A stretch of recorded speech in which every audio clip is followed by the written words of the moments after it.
Good news is your dates are here. What's the bad news? They're dead.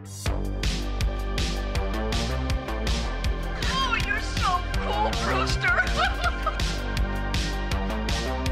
Everybody's a suspect! Hey, Ted, where the hell's Parks, bro? Don't fuck with the Chuck!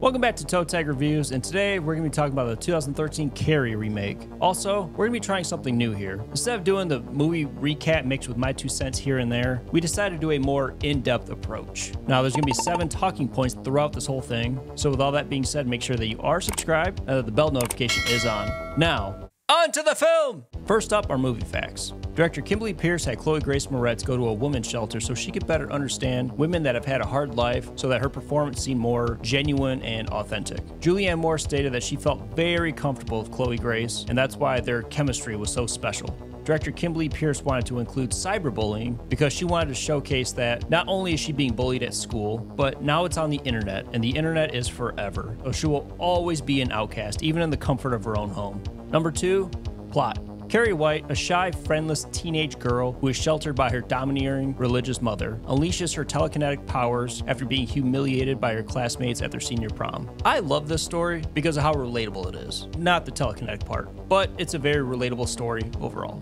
Number 3, characters. Most of the characters in this movie are just downright terrible. From the mother, to the bullies at school, her classmates, to the weird pig boy on the bike. They're all just crappy people. There's only 3 likable characters in my opinion: Carrie, Tommy, and Miss Desjardins. Sue Snell gets an honorable mention because she's more believable in this one and much more sympathetic compared to the original. Now, I'm not taking anything away from Sissy Spacek, but in my opinion, and this is a hot take, Chloe Grace brought a more raw and believable performance. Ansel Elgort was a much better Tommy Ross, and the big difference for me there is, in the original, William Catt, who played Tommy, just kind of went along with it, and in this movie, he seemed, as the movie progressed, seemed to genuinely care for Carrie. At times, he looked happier with Carrie than he did with Sue.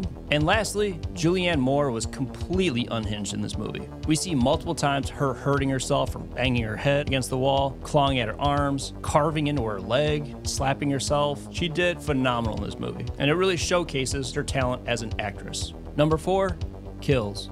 The kills are fine, nothing really blew me away, but we do have a tie for the VHS rewind moment. It's the death of Billy and Chris. Both of those kills are the shining moment in this category. And to add insult to injury, Carrie lights the car on fire, and it's just chef's kiss. I also love the fact that we see somebody being crushed by the bleachers in the gymnasium. That's always fun. Number 5, scare factor. The movie is not scary by any means, but the subject matter is terrifying. Carrie White seems to have a heart of gold, and the fact she is relentlessly tormented and picked on, it gets to the point of her killing pretty much everyone at prom. That's terrifying. Number 6, replay value. This movie definitely has high replay value. The original is great, but the remake just packs a harder punch. And not only are the performances better, but it seems more raw and real. Chloe Grace and Julianne Moore really shine together, and whether you love them or hate this movie, you gotta give credit where credit's due. Number 7, toe tag score. 5 out of 5. As far as remakes go, this is definitely one of my favorite remakes. The thing that really bothers me is that it doesn't get enough recognition. I'm not entirely sure why, but you never see anyone talk about this movie, make polls about this movie. We all have different tastes and preferences with movies, especially horror movies, but this is where I stand with this. That's a wrap for this review. Let me know if you enjoy this style of review or if you prefer the recap. Let me know down below in the comments, and as always, I'm Chuck. Don't forget to like, subscribe, and until then, see you later.